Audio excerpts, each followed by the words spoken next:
ಅರಬೈಲ್ ಘಟ್ಟದಲ್ಲಿ ಕಾರು ಸುಟ್ಟು ಹಾಕಿದ ಪ್ರಕರಣದ ತನಿಖೆಯನ್ನು ಪೊಲೀಸರು ಚುರುಕುಗೊಳಿಸಿದ್ದಾರೆ. ತನಿಖೆಯ ಸಂದರ್ಭದಲ್ಲಿ ಒಂದಷ್ಟು ರೋಚಕ ವಿಚಾರಗಳು ಪೊಲೀಸರಿಗೆ ಗೊತ್ತಾಗಿದೆ. ಅರಬೈಲ್ ಘಟ್ಟದಲ್ಲಿ ಕಾರು ಸುಟ್ಟು ಹಾಕಿದ ಪ್ರಕರಣಕ್ಕೆ ಸಂಬಂಧಪಟ್ಟ ಹಾಗೆ ಪೊಲೀಸರ ತನಿಖೆಯಲ್ಲಿ ರೋಚಕ ಸತ್ಯ ಬಯಲಾಗಿದೆ. ಸಿನಿಮೀಯ ರೀತಿಯಲ್ಲಿ ವಾಂಟೆಡ್ ಆರೋಪಿಯನ್ನ ಕೊಲೆ ಮಾಡಲಾಗಿತ್ತು.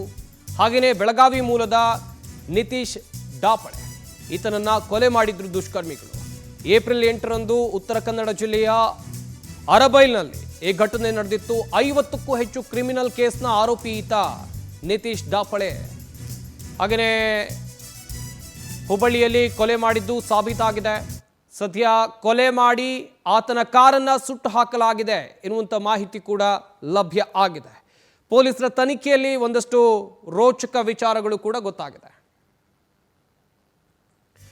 ಇನ್ನು ತನಿಖೆ ನಡೆಸಿದಂಥ ಪೊಲೀಸರಿಗೆ ಸಾಕಷ್ಟು ವಿಚಾರಗಳು ಗೊತ್ತಾಗಿದೆ ಅಂತ ನಾನು ಹೇಳ್ತಾ ಇದ್ದೆ. ಹುಬ್ಬಳ್ಳಿಯಲ್ಲಿ ಕೊಂದು ಅರಬೈಲ್ಗೆ ತಂದು ಎಸ್ದು ಹಾಕಿದ್ರು. ಹಾಗೆಯೇ ಬಳಿಕ ಕಾರನ್ನ ಸುಟ್ಟು ಹಾಕಿದ್ರು. ಕಾರಿಗೆ ಬೆಂಕಿ ಹಾಕಿ ಸುಟ್ಟು ಹಾಕಿದ್ರು ದುರುಳರು. ಪ್ರಕರಣ ಸಂಬಂಧ 6 ಆರೋಪಿಗಳ ಪೈಕಿ 3ರನ್ನ ಬಂಧಿಸಲಾಗಿದೆ. ಹುಬ್ಬಳ್ಳಿಯ ನಯೀಂ ಮೌಲಾ, ದಾದಾಫಿರ್ ಹಾಗೆಯೇ ಸೋಯದ್ ಸೆರೆ, ಶಾನು, ಜಮೀರ್, ಆಯುಬ್ಗಾಗಿ ಈಗಾಗಲೇ ಪೊಲೀಸರು ಶೋಧ ಕಾರ್ಯಾಚರಣೆಯನ್ನ ಮುಂದುವರಿಸಿದ್ದಾರೆ. ಅಪಘಾತ ಕೇಸ್ ದಾಖಲಿಸಿ ತನಿಖೆಯನ್ನು ನಡೆಸಿದಾಗ ಇದು ಕೊಲೆ ಎನ್ನುವಂಥದ್ದು ಸಾಬೀತಾಗಿದೆ. ಯಲ್ಲಾಪುರ ಪೊಲೀಸ್ ಠಾಣಾ ವ್ಯಾಪ್ತಿಯಲ್ಲಿ ಪ್ರಕರಣ ದಾಖಲಾಗಿದೆ. ಸದ್ಯ ಪ್ರಕರಣದ ತನಿಖೆಯನ್ನು ನಡೆಸ್ತಾ ಇದ್ದಂಥ ಸಂದರ್ಭದಲ್ಲಿ ಒಂದಷ್ಟು ರೋಚಕ ವಿಚಾರಗಳು ಕೂಡ ಪೊಲೀಸರಿಗೆ ಗೊತ್ತಾಗಿದೆ. ಈ ಬಗ್ಗೆ ಇನ್ನಷ್ಟು ಮಾಹಿತಿಯನ್ನು ಕೊಡ್ತಾರೆ ನಮ್ಮ ಪ್ರತಿನಿಧಿ ಉದಯ್. ದೂರವಾಣಿ ಸಂಪರ್ಕದಲ್ಲಿ ಜಾಯ್ನ್ ಆಗ್ತಾ ಇದ್ದಾರೆ. ಉದಯ್, ಈಗಾಗಲೇ ಪೊಲೀಸರ ತನಿಖೆಯಲ್ಲಿ ಸಾಕಷ್ಟು ವಿಚಾರಗಳು ಗೊತ್ತಾಗಿದೆ. ಇನ್ನುಳಿದ 3 ಆರೋಪಿಗಳ ಬಂಧನಕ್ಕಾಗಿ ಯಾವ ರೀತಿಯಾದಂಥ ಟೀಮನ್ನು ಪೊಲೀಸರು ರಚನೆ ಮಾಡಿದ್ದಾರೆ, ಹಾಗೆಯೇ ಎನ್ಕ್ವೈರಿ ಸಂದರ್ಭದಲ್ಲಿ ಪೊಲೀಸರಿಗೆ ಯಾವೆಲ್ಲ ವಿಚಾರಗಳು ಗೊತ್ತಾಯಿತು?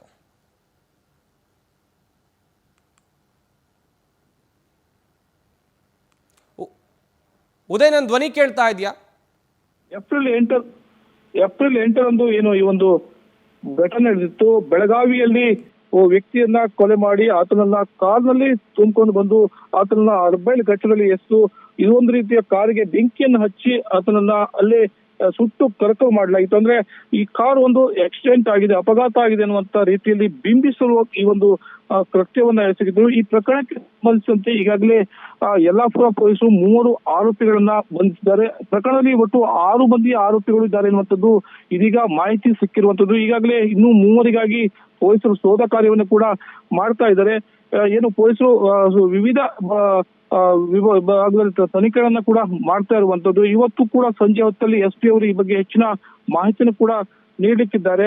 ಬೆಳಗಾವಿಯಲ್ಲಿ ಆತನನ್ನ ಕೊಲೆ ಮಾಡಿ ಏನು ಈ ಒಂದು ಕೃತ್ಯವನ್ನ ಎಸಗಿಲ್ಲ, ಈತ ಕೂಡ ಕ್ರಿಮಿನಲ್ ಪ್ರಕರಣವನ್ನ ಹೊಂದಿದ್ದ ಎನ್ನುವಂಥದ್ದು ಕೂಡ ಈಗ ಪ್ರಾಥಮಿಕ ತನಿಖೆಯಿಂದ ಹೊರಬಿದ್ದಿರುವಂತದ್ದು. ತನಿಖೆಯ ಆರಂಭದಲ್ಲಿ ಇದೊಂದು ಆಕಸ್ಮಿಕವಾಗಿರ್ತಕ್ಕಂಥ ಬೆಂಕಿಯ ಅವಘಡದಲ್ಲಿ ಕಾರು ಸುಟ್ಟು ಕರಕಲಾಗಿದೆ ಎನ್ನುವಂಥದ್ದು ಕೂಡ ಭಾವಿಸಲಾಗಿತ್ತು. ಆದರೆ ತನಿಖೆಗೆ ಇಳಿದಂತ ಪೊಲೀಸರಿಗೆ ಸಾಕಷ್ಟು ಮಜಲುಗಳಲ್ಲಿ ಇದೊಂದು ಕೊಲೆ ಎನ್ನುವಂಥದ್ದು ಈಗ ಸಾಬೀತಾಗಿದೆ.